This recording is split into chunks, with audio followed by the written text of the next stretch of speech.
Good morning बच्चों, सुबह सुबह का नमस्ते प्रणाम। तो पृष्ठीय रसायन में कल आपको हमने कोलाइडिक तंत्र के बारे में बताया था कि 8 प्रकार होता है।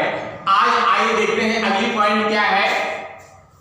दोनों पॉइंट इंपॉर्टेंट है। द्रव स्नेही colloid, lyophilic colloid LYO PHILIC COLLOID, और दूसरी पॉइंट क्या है, द्रव विरोधी colloid LYO lyophobic LYO PHOBIC COLLOID। तो इधर क्या है, द्रव स्नेही कोलाइड, और इधर क्या है, द्रव विरोधी कोलाइड। अरे भाई, स्नेह माने होता है लगाव, लाइक, प्यार करना। अरे भाई, वह पदार्थ जो द्रव को लाइक करता है, स्नेह करता है, उसे द्रव स्नेही कोलाइड कहते हैं। और जो वह पदार्थ जो द्रव से लाइक नहीं करता है, विरोध करता है, उसे क्या करते हैं, द्रव विरोधी करते हैं। अरे भाई, इधर लाइक करना है, इसे हेट करना है, विरोध करना है। तो परिभाषा क्या है, वह पदार्थ, ध्यान सुनिए, वह पदार्थ जो द्रव के संपर्क में आने पर, वह पदार्थ जो द्रव के संपर्क में आने पर आसानी से तुरंत कोलाइडिक विलयन बना लेता है, ऐसे पदार्थ को द्रव स्नेही कोलाइड कहते हैं। और इसी को द्रव रागी कोलाइड भी कहते हैं। और इसमें क्या लिखेंगे, अरे भाई, ये स्नेह कर रहा है, जल्दी विलयन बना लिया, और ये विरोध करेंगे, क्या जल्दी विलयन बनाएगा? नहीं। तो माने, ध्यान सुनिए, वह पदार्थ जो द्रव के संपर्क में आने पर आसानी से तुरंत कोलाइडिक विलयन नहीं बनाता, इसमें क्या करता है, बनाता है, और इसमें क्या करता है, नहीं बनाता, ऐसे पदार्थ को द्रव विरोधी कोलाइड कहते हैं। और इसे द्रव विरागी कोलाइड भी कहते हैं। इसे द्रव रागी कोलाइड कहते हैं, और इसे क्या कहते हैं, द्रव विरागी कोलाइड भी कहते हैं। अरे भाई, इसका एग्जांपल है जैसे गोंद, जिलेटिन, स्टार्च, एल्बुमिन,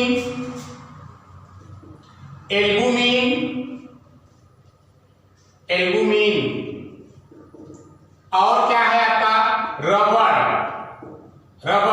अगर हम जो है गोंद को हल्का सा पानी गर्म करके उसमें डाल, हल्का सा पानी या द्रव गर्म करके उसमें गोंद को डाल देते हैं, पानी को गर्म करके उसमें गोंद को डालते हैं, तो आसानी से कोलाइडिक विलयन बन जाता है। तो अतः ये क्या है, गोंद, जिलेटिन, स्टार्च, एल्बुमिन, रबड़, ये सब क्या है, द्रव स्नेही कोलाइड है। लेकिन अब देखिए एग्जांपल से क्या है, जैसे धातु, जैसे मान लीजिए आपका हुआ सोना हुआ, या फिर चांदी हुआ, या फिर जो है आपका प्लेटिनम हुआ, और फेरिक हाइड्रोक्साइड। अगर हम इन पदार्थों को, यदि इन पदार्थों को हम जल में या द्रव में डालते हैं, तो तुरंत आसानी से कोलाइडिक विलयन नहीं बनाते हैं। अतः ये पदार्थ क्या है, द्रव स्नेही कोलाइड है, और ये पदार्थ क्या है, आपके द्रव विरोधी कोलाइड के अंतर्गत आते हैं। अब आइए विशेषता देखते हैं। इसकी विशेषता है, यह एक अस्थायी विलयन है। अस्थायी विलयन में जल्दी खराब नहीं होता, और ये क्या हो जाएगा, यह जो है एक अस्थायी विलयन है, और ये क्या है, यह एक अस्थायी विलयन है, माने यह जल्दी खराब हो जाता है। अब नंबर 2 पॉइंट में देखिए, यदि हम द्रव स्नेही कोलाइडिक विलयन में विद्युत अपघट्य पदार्थ डालते हैं, माने NaCl का घोल डालते हैं, तो आसानी से अवक्षेपित नहीं होता, माने स्कंदित नहीं होता है। अरे भाई, जैसे मान लीजिए ये आपका द्रव स्नेही कोलाइडिक विलयन है, अगर हम इसमें जो है NaCl विद्युत अपघट्य पदार्थ का विलयन डालते हैं, तो यहाँ पर जो है आपका जो अवक्षेप नहीं प्राप्त होता। अगर मान लीजिए अवक्षेपित हो भी जाता है, तो इसको घोल घाल करके दोबारा जो है कोलाइडिक विलयन में बदला जा सकता है। और लेकिन ध्यान दीजिए, अगर हम द्रव विरोधी कोलाइड में विद्युत अपघट्य पदार्थ की थोड़ी मात्रा डालते हैं, और ये क्या हो जाएगा, अगर अवक्षेपित हो जाएगा, तो इसको फिर हम दोबारा कोलाइडिक विलयन में कितना भी घोलेंगे, कोलाइडिक विलयन में नहीं बदल सकते। इसे हम दोबारा कोलाइडिक विलयन, अगर ये खराब हो जाता है, इसे दोबारा कोलाइडिक विलयन बदल सकते हैं। अगर यह अवक्षेपित हो जाता है तो दोबारा कोलाइडिक विलयन बदल सकते हैं, लेकिन इसको हम दोबारा कोलाइडिक विलयन में नहीं बदल सकते। जब इसे हम दोबारा कोलाइडिक विलयन बदल दिए, अतः इसे हम उत्क्रमणीय विलयन कहते हैं। और जब इसको हम दोबारा कोलाइडिक विलयन नहीं बदल पाएंगे, मान लो अवक्षेपित हो जाए, जब विद्युत अपघटन पदार्थ डालने पर यह अवक्षेपित हो जाएगा, तो अब हम इसे दोबारा कोलाइडिक विलयन में नहीं बदल पाते, अतः इसे अनुत्क्रमणीय विलयन कहते हैं। अनुत्क्रमणीय विलयन कहते हैं। नंबर 4 विशेषता यह है कि प्रायः ये पदार्थ कार्बनिक होते हैं। प्रायः सभी पदार्थ कहते हैं जो द्रव स्नेही कोलाइड होते हैं वो कार्बनिक होते हैं। अरे भाई, गोंद हुआ, जिलेटिन हुआ, स्टार्च हुआ, एल्ब्यूमिन हुआ, रबड़, ये सब कार्बनिक पदार्थ हैं। और ये क्या होते हैं? ये अकार्बनिक पदार्थ होते हैं। अरे भाई, यह अकार्बनिक पदार्थ होते हैं। जैसे आपका धातु हुआ, कोई भी धातु, सोना हुआ, चांदी हुआ, प्लेटिनम हुआ, फेरिक हाइड्रोक्साइड, ये अकार्बनिक, इसमें कार्बन नहीं होते। नंबर 5, यदि परिक्षेपण माध्यम जल होता है तो इस प्रकार बने हुए कोलाइडिक विलयन को जल स्नेही कोलाइडिक विलयन कहते हैं। और इसमें यदि परिक्षेपण माध्यम जल होता है तो इस प्रकार बने हुए कोलाइडिक विलयन को द्रव विरोधी जल विरोधी कोलाइडिक विलयन कहते हैं। परिक्षेपण माध्यम जल होने पर इसे कहते हैं जल स्नेही कोलाइडिक विलयन, और इसे कहते हैं जल विरोधी कोलाइडिक विलयन कहते हैं। आइए लिखवाते हैं, कमेंट करते हैं। द्रव स्नेही कोलाइड, लियोफिलिक कोलाइड, वे पदार्थ जो द्रव के संपर्क में आने पर आसानी से तुरंत कोलाइडिक विलयन बना लेते हैं, उसे द्रव स्नेही कोलाइड कहते हैं। इसी को द्रवरागी कोलाइड भी कहते हैं। एग्जाम्पल क्या है? उदाहरण, गोंद, जिलेटिन, स्टार्च, एल्ब्यूमिन, रबड़। अब देखिए, द्रव विरोधी कोलाइड, लियोफोबिक कोलाइड। देखिए, सेम परिभाषा बिल्कुल, वे पदार्थ जो द्रव के संपर्क में आने पर आसानी से तुरंत कोलाइडिक विलयन, आप देखिए नेगेटिव सेंटेंस, नहीं बनाते। इसमें क्या करते हैं? आसानी से तुरंत कोलाइडिक विलयन बना लेते हैं। इसमें क्या करते हैं? नहीं बनाते, उसे द्रव विरोधी कोलाइड कहते हैं। इसी को द्रव विरागी, यहाँ पर देखिए, यहाँ पर द्रव रागी है, यहाँ पर जो है द्रव रागी कोलाइड, और यहाँ क्या है? द्रव विरागी। इसी को द्रव विरागी कोलाइड भी कहते हैं। इसका एग्जाम्पल क्या है? गोंद, जिलेटिन, स्टार्च, एल्ब्यूमिन, रबड़ है। और इसका एग्जाम्पल क्या है? धातु। अरे भाई, सोना, चांदी, Au, Ag, platinum, ferric hydroxide, ये क्या है? द्रव विरोधी पदार्थ है। अब इसकी विशेषता क्या है? नंबर 1 विशेषता, इस प्रकार बना हुआ कोलाइडिक विलयन अस्थायी होता है, माने जल्दी खराब नहीं होता। इसमें अब क्या हो जाएगा? इस प्रकार बना हुआ कोलाइडिक विलयन क्या होता है? अस्थायी होता है, माने खराब हो सकता है, जल्दी खराब होता है। नंबर 2, इस विलयन में विद्युत अपघट्य पदार्थ डालने पर अवक्षेपित नहीं होते। यदि अवक्षेपित हो भी जाते हैं तो इसे दोबारा कोलाइडिक विलयन में बदला जा सकता है। तो आप देखिए, इसमें क्या है? इस विलयन में विद्युत अपघट्य पदार्थ डालने पर आसानी से अवक्षेपित हो जाते हैं, इसमें अवक्षेपित नहीं होते, और इसे दोबारा कोलाइडिक विलयन में नहीं बदला जा सकता। इसे दोबारा कोलाइडिक विलयन में बदला जा सकता है, लेकिन इसमें इसे जो है दोबारा कोलाइडिक विलयन में नहीं बदला जा सकता।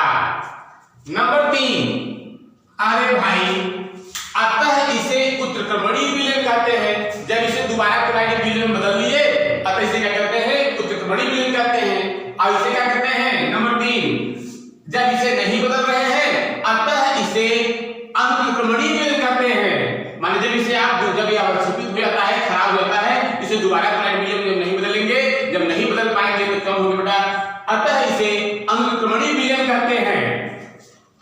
नंबर 4,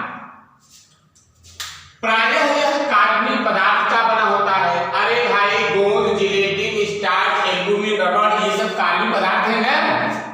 और इसमें क्या है? नंबर 4, प्रायः यह अकार्बनिक पदार्थ का बना होता है। अरे भाई धातु हुआ, जैसे सोना हुआ, चांदी हुआ, प्लेटिनम हुआ, फेरिक हाइड्रोक्साइड, ये सब अकार्बनिक पदार्थ है ना।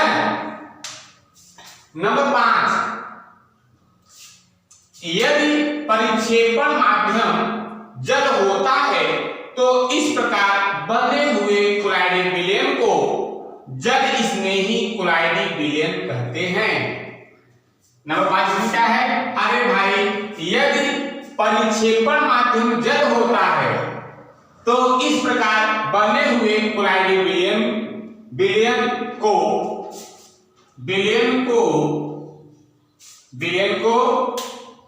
जल विरोधी विलयन को क्या कहते हैं? विलयन को जल विरोधी कोलाइडिक विलयन कहते हैं, है ना।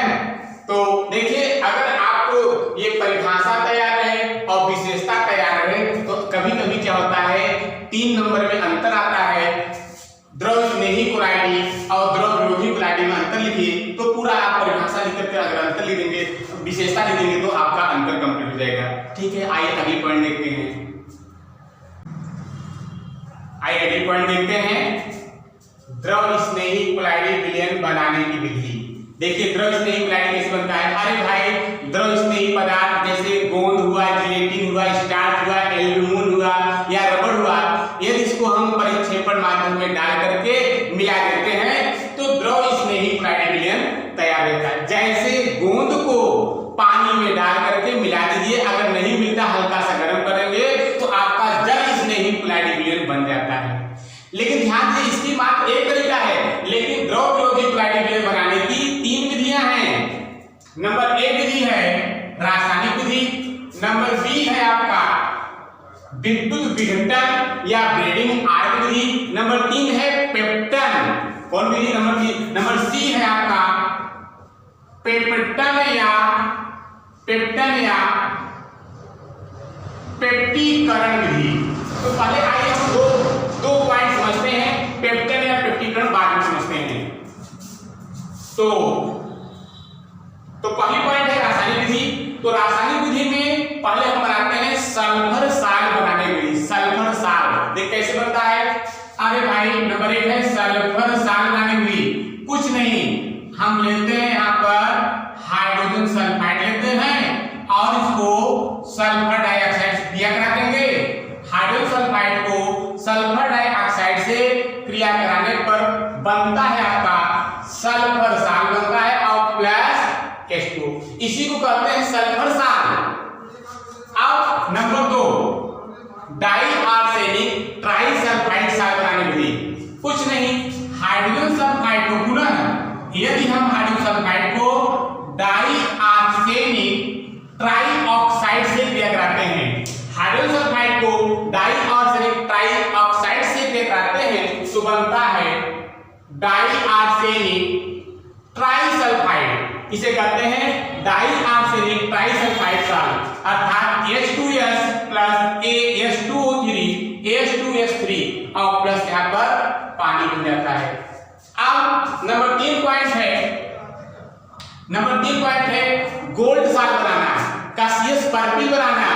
अरे कुछ नहीं, AuCl3 को यदि हम FeCl2 आर्सेनाइड को स्टेनस क्लोराइड से क्रिया कराते हैं तो बनता है गोल्ड साल। Au बनता है और प्लस FeCl4। तो आर्सेनाइड क्लोराइड को स्टेनलेस क्लोराइड से क्रिया कराने पर गोल्ड साल बनता है। नंबर 4 पॉइंट है, अरे भाई चारों रिएक्शन बहुत इंपॉर्टेंट है, एनसीईआरटी में दिया है, चारों पॉइंट इंपॉर्टेंट है, सब एनसीईआरटी में दिया है। नंबर 4 है, यदि हम फेरिक क्लोराइड को H2O से क्रिया कराते हैं तो बनता है फेरिक हाइड्रोक्साइड साल। क्या बनता है? फेरिक हाइड्रोक्साइड साल, FeOH का होल थ्राइस, FeOH का होल थ्राइस प्लस HCl। तो फेरिक क्लोराइड को H2O से क्रिया कराने पर फेरिक हाइड्रोक्साइड साल बनता है। अब आते हैं डी पॉइंट, देते हैं विद्युत विघटन या ब्रेडिंग आर्क विद्युत द्वारा द्रव विरोधी साल बनाना। तो क्या है, देखिए यहाँ पे एक बड़ा सा पात्र है, इसमें बर्फ रखा है और ये बर्फ के टुकड़े हैं, और एक छोटा सा पात्र है, इसमें छोटे पात्र में हमने परिक्षेपण माध्यम ले लिया, विलायक काम करेगा, और जो है जिस धातु का इलेक्ट्रोड बनाना होता है उसका इलेक्ट्रोड लेकर के यहाँ पर हम जो है विद्युत स्रोत से जोड़ेंगे। तो इस जिस धातु का साल बनाना हो, इस विधि में विद्युत विघटन या ब्रेडिंग आर्क विधि में, इस विधि में जिस धातु का साल बनाना होता है उसका इलेक्ट्रोड लेकर के परिक्षेपण माध्यम में डुबा करके विद्युत आर्क, अरे भाई चिंगारी, ऐसे विद्युत आर्क उत्पन्न करते हैं जिससे इलेक्ट्रोड गर्म हो जाता है और धातु का वाष्प बनता है। जिससे इलेक्ट्रोड क्या होता है, अरे भाई जब चिंगारी उत्पन्न करेंगे गर्म होगा ना, तो विद्युत चिंगारी उत्पन्न करते हैं जिससे इलेक्ट्रोड गर्म हो जाता है और जो धातु उसका वाष्प बनता है। लेकिन यहाँ बर्फ रखा है तो बर्फ के द्वारा यह ठंडा होकर के पुनः संघनित होकर के कुलाडी कण के आकार में बदल जाता है, जिससे कुलाडी विलयन बन जाता है। अरे भाई ध्यान दीजिए, इसमें परिक्षेपण क्रिया और संघनन क्रिया दोनों साथ में होती है। अब इसके द्वारा हम गोल्ड साल, प्लेटिनम साल, सिल्वर साल आदि धातुओं के साल बना सकते हैं। तो पेप्टिकण कल समझाएंगे, पहले आज ही मान लेते हैं, फिर कल टॉपिक कंप्लीट करते हैं। द्रव स्नेही कुलाइडी विलयन बनाने की विधि।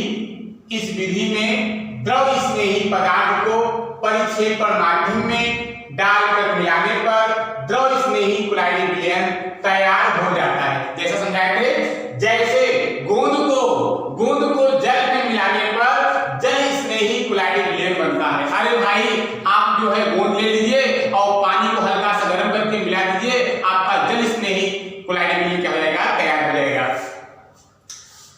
अब ये द्रव स्नेही साल था, अब द्रव विरोधी कुलाइडी विलयन बनाने की विधि। तो अब द्रव स्नेही कुलाइडी विलयन मात्र एक विधि था, लेकिन द्रव विरोधी में 3 विधि है। नंबर ए क्या है आपका, ए है रासायनिक विधि है, बी क्या है, बी है विद्युत विघटन या ब्रेडिंग आर्क विधि है, और सी क्या है, पेप्टन या पेप्टिकरण है। तो पहले हम देखते हैं ए रासायनिक विधि। रासायनिक विधि में नंबर 1 पॉइंट रहेगा, रासायनिक विधि में नंबर 1 पॉइंट है सल्फर साल बनाने की विधि। सल्फर साल बनाने की विधि देखिए कैसे बनेगा। यदि हम हाइड्रोजन सल्फाइड को सल्फर डाइऑक्साइड से क्रिया कराते हैं तो सल्फर साल बनता है। इसका रिएक्शन क्या है, 2H2S plus sulphur dioxide is equal to 3S plus 2H2O। कभी कभी रिएक्शन आता है नंबर का कि सल्फर साल बनाने का अभिक्रिया दीजिए, तो आपको यही रिएक्शन देना है। नंबर 2 पॉइंट क्या है, नंबर 2 पॉइंट है डाइआर्सेनिक ट्राइसल्फाइड साल बनाने की विधि। डाइआर्सेनिक ट्राइसल्फाइड साल बनाने की विधि कैसे लिखेंगे, हाइड्रोजन सल्फाइड को डाइआर्सेनिक ट्राइऑक्साइड से क्रिया कराने पर डाइआर्सेनिक ट्राइसल्फाइड साल बनता है। और रिएक्शन क्या है, 3H2S plus AH2O3 is equal to AH2S3 plus 3H2O। Number 3 point है आपका, नंबर 3 है गोल्ड साल या कसियस पर्पिल बनाने। गोल्ड साल को कसियस पर्पिल भी कहते हैं। तो आरिक क्लोराइड को स्टेनलेस क्लोराइड से क्रिया कराने पर गोल्ड साल बनता है, साथ में स्टेनलेस क्लोराइड भी बनता है। रिएक्शन क्या है, 2AuCl3 plus 3SnCl2 is equal to 2Au plus 3SnCl4। ठीक, अब नंबर 4 इंपॉर्टेंट पॉइंट है, बहुत इंपॉर्टेंट है, फेरिक हाइड्रोक्साइड साल बनाने की विधि।